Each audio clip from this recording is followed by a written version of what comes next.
So I'm Benjamin Smith, 24 years old, soon to be 25. Been at this for a while. Been racing motorcycles since I was 11 years old. Been on a motorcycle since I was 3 years old.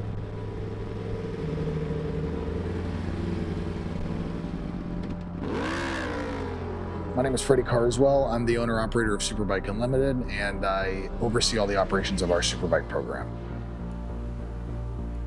Superbike Unlimited is sort of a multifaceted motorsports business. We're based in Asheville, North Carolina. The biggest part of what we do is we're an importer distributor of specialized performance-oriented motorcycle parts. Aside from that, we also have a very technical and specialized workshop. It's been open now for 13 years. So I've more or less decided to pursue this after the closure of Westby Racing. We were closely involved with that Superbike program for a long time. So whenever everything closed up, it was, for me, a sense of unfinished business. So that's sort of what led to us beginning this new venture. I've always watched the Superbike Unlimited YouTube channel, and obviously I saw that they were building a full-blown Superbike spec R1. I was like, I would love to go just at least get a chance to test the bike. So we ended up going down to Barber, had a really solid test. We were both really happy with it. Ended up racing it at COTA, and then 2025, I'm on that bike full time, and I could not be more excited about that.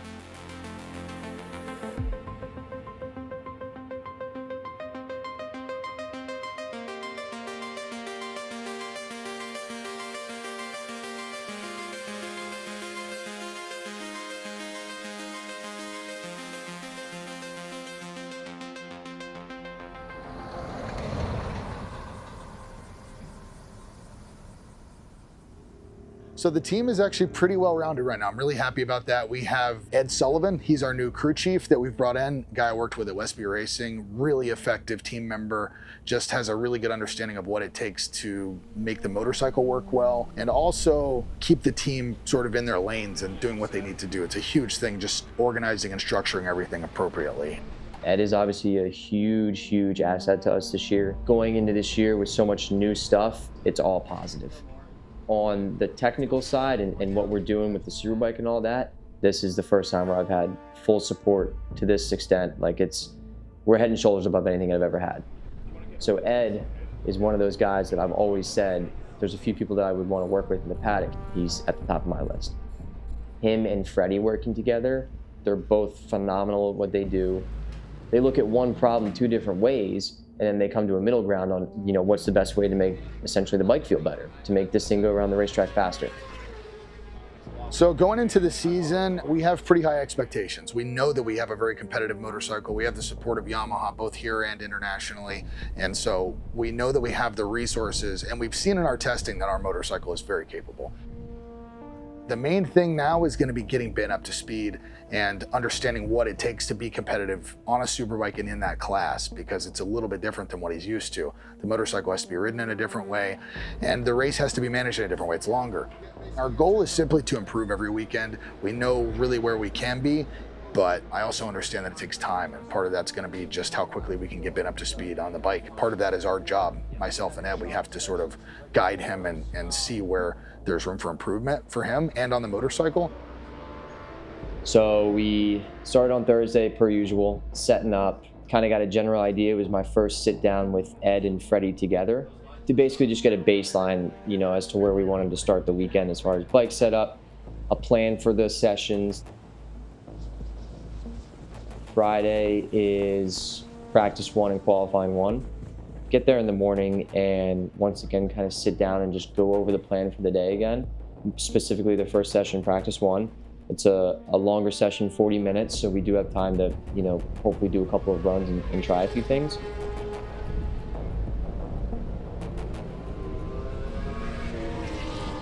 I've actually ridden the bike there before in August, so I had an idea of what I wanted it to feel like.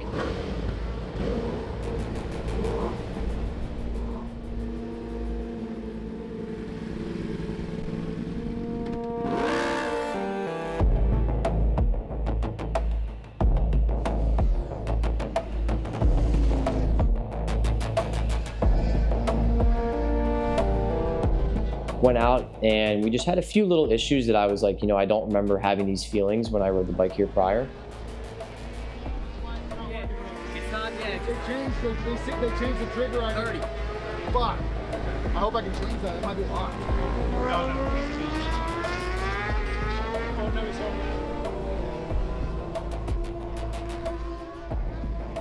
Went back out to do another run, and early on in the session, I think it was 3 to 4 laps in, the bike actually cut out on me. First day on track, we had a major mechanical problem. That was a huge challenge, and it kind of put our guys under a lot of stress, which was important because it showed us, here's some things that we can improve, in terms of organization and time management with these guys. We got to figure out how to kind of optimize and speed things up. As soon as the bike got back, the guys were, obviously immediately going to taking bodywork off, getting the motor dropped, getting the thing out, getting the second motor prepped to go into the bike. It's a lot of work, and especially on one of the Superbikes where there's so many of those little connectors. By the time that the bike got back into our pits, the time that we had to be rolling out for qualifying 1 was probably under 3 hours. So you're pretty under the gun as far as that goes too. Let's see if we get a quick word with Ben Smith. Ben, we've got a few minutes before this session. Obviously, a little tip-off this morning, but no worse for wear. Oh yeah, it actually wasn't a tip-off. We just had a mechanical, so kept the bike upright, but we had a mechanical back in the back section there towards the end of the session. So just a couple of things to kind of work through at the beginning there. But yeah, the guys are hustling to get the bike back together. They're doing the best that they can. So the hope is to get out for at least a couple of laps at some point during on this session, and yeah, just kind of keep making progress that we missed out on the first one. Got through that, got everything addressed, but as a result of that, we missed all of our first practice, most of it I should say, and we missed all of qualifying 1. Aside from setup data, which is just incredibly important because everyone else has it, it also was time that Ben didn't have on the motorcycle. We didn't make it out for the start of the session.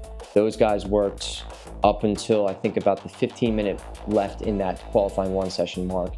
And at that point, honestly, it's one of those cases where we could have probably rushed to get the thing out there and just have me do a couple of laps, maybe, but you take the chance on something else, a wire not being connected correctly or something else going wrong. It's never good to rush it out there. So that's when Ed came out to the wall and told me like, hey, we're not going to make the session for these reasons. We're going to regroup, go over everything tonight, and make sure that we're 100% ready to go for Saturday morning Q2.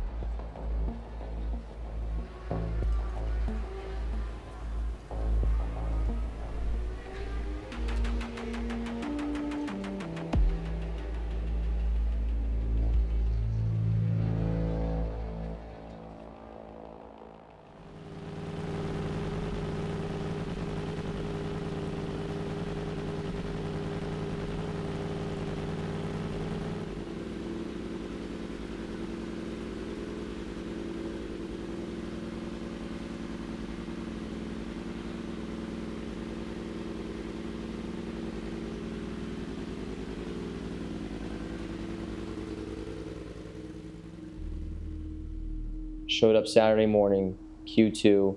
I felt good. I felt good the whole weekend. I was pretty confident that, knowing that we were a little bit behind the 8 ball at that point, I still felt like we could go out and put down a decent lap Saturday morning for Q2.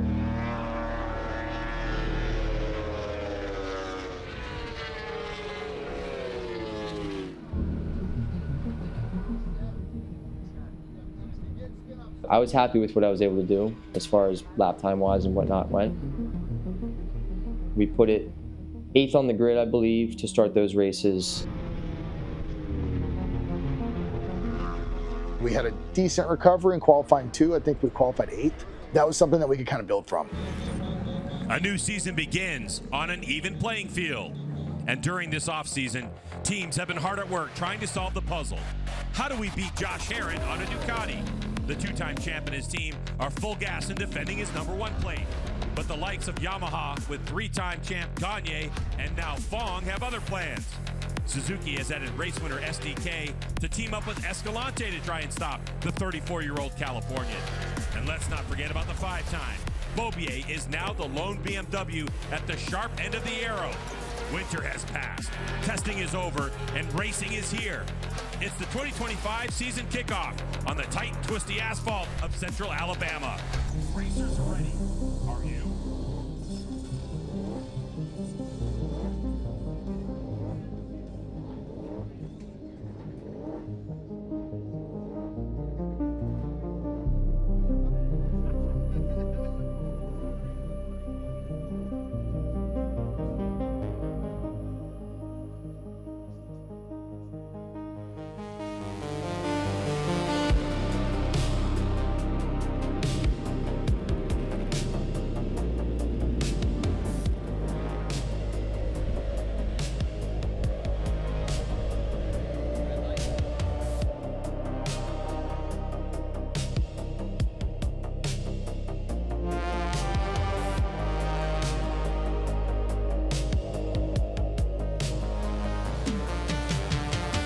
So got a great start in race one, honestly. Went from 8th to 5th going into the first corner. Here we go.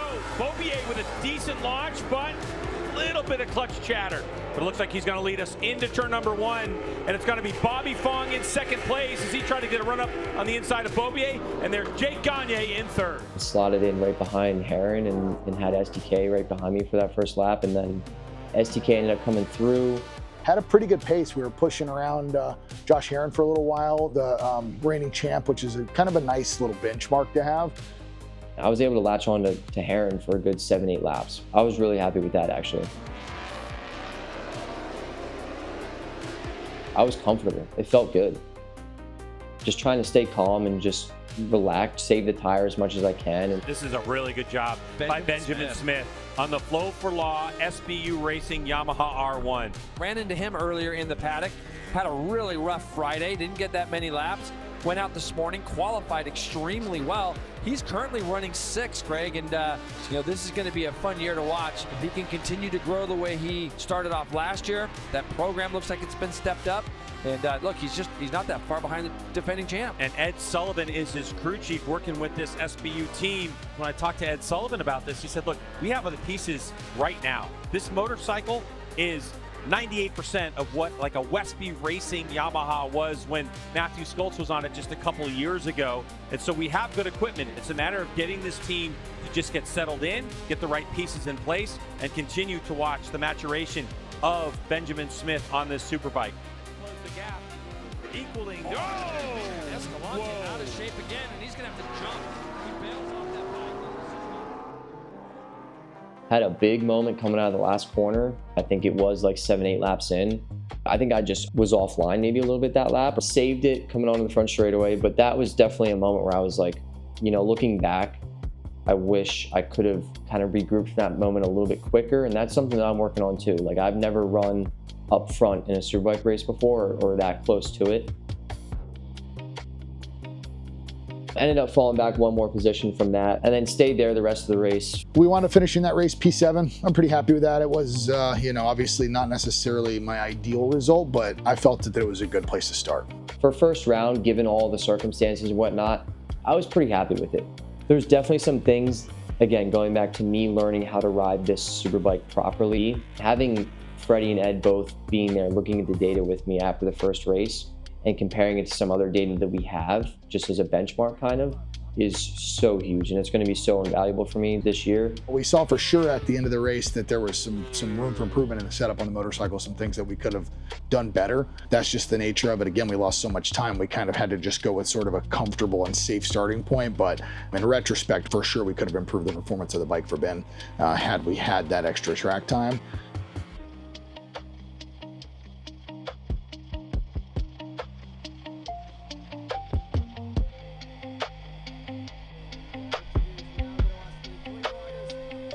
Moving on, the big other challenge we had is all of a sudden the sky opened up and started raining on us.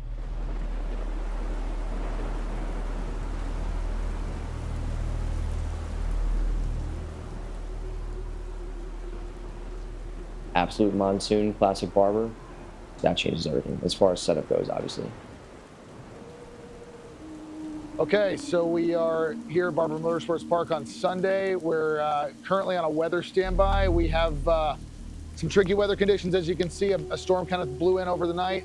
What we're waiting for right now is clearance to get on track for warm-up. Track conditions don't look great. We have a lot of standing water, so that's the big concern right now is if safety is going to be an issue, but we'll wait for what the officials call and get out there and see what we can do. So we put in the wet setup, talked with Ed and Freddie a good amount on where we wanted to start with the wet setup, and they had a really good base for that because I had never ridden that bike in the wet before. That's a whole other set of challenges. We haven't tested this bike in the wet yet. That can be tricky. We had to kind of use some data that we'd used previously with Westby to sort of formulate everything, but we're on a totally different firmware and software package now. So I had to kind of just build something up. And in warm-up, I felt like it worked pretty well. I was pretty happy with that. Felt pretty comfortable. I think we ended the session like 6. No major moments in the wet too, which is, the wet adds a whole nother variable, obviously.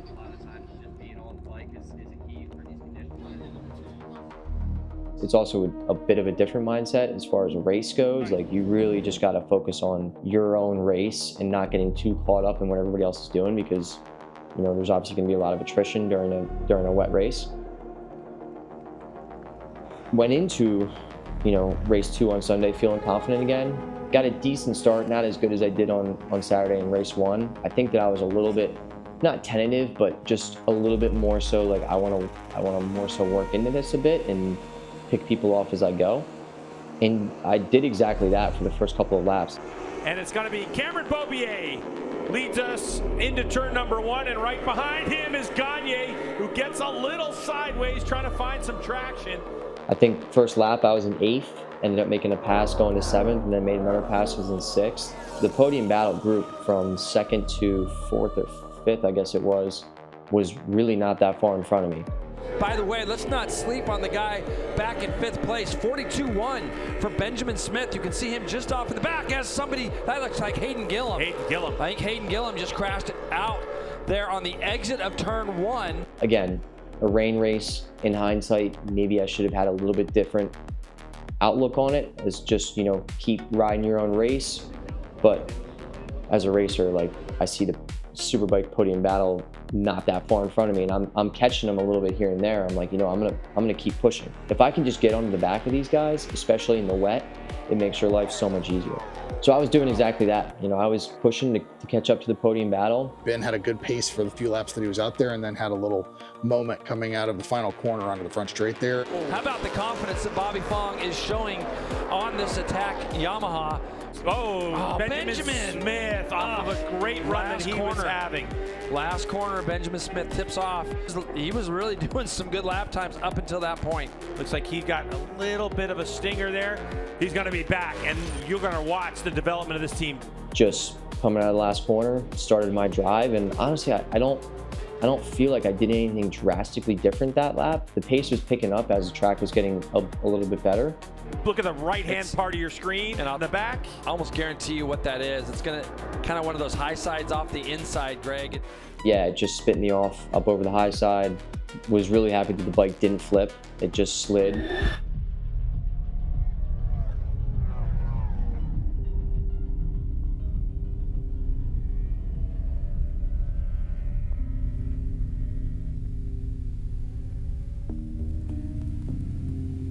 It was like I had already picked up the throttle. It wasn't like initial throttle pickup. It was like throttle pickup, starting the drive. It was early on, and it just like, yeah, just one of those things. Part of the process. Sorry. Obviously, that's not necessarily the way we want to end the weekend, but the thing that I can take away from this is that everyone worked really well. The team is getting stronger and stronger. Performance of the bike looked to me to be very solid, and especially when I go back and look at our data and I see here's some things that we can improve right away, that's a good thing moving forward because it gives us confidence going into these next races that we're going to have an even more competitive package. The potential, what's there in both the wet and the dry is huge. So with our first complete weekend with Ben, obviously the benchmark that I'm going to compare him to is going to be Matthew Skoltz. He's the guy that I've spent the most time working with in the Superbike class. We had a very good working rapport and relationship. Every rider is going to have things that they can improve. Obviously, imagine a guy like Mark Marquez. It's hard to find those things, but you know, everyone else, you're gonna see that there's things that somebody can work on. One of the big concerns I had with Ben was, is he gonna be able to give me the feedback I need to help dial this thing in? Fortunately, especially I have a little bit of a writing background, we can discuss things in a way that he's been really good about giving me what I'm asking for on the data. And typically I feel like I can ask the questions that kind of guide him into the stuff that I need to know. He's not the kind of guy that just jumps on the bike and his brain turns off. So that's really helpful for me doing this kind of engineering side of approach to the motorcycle. He gives me the feedback that I need to correlate with the data that we have. Expectations are definitely high. I want to be there. You know, I left Barber more confident than when I went into it. We were there. Like, we have the pace. I know I can do it.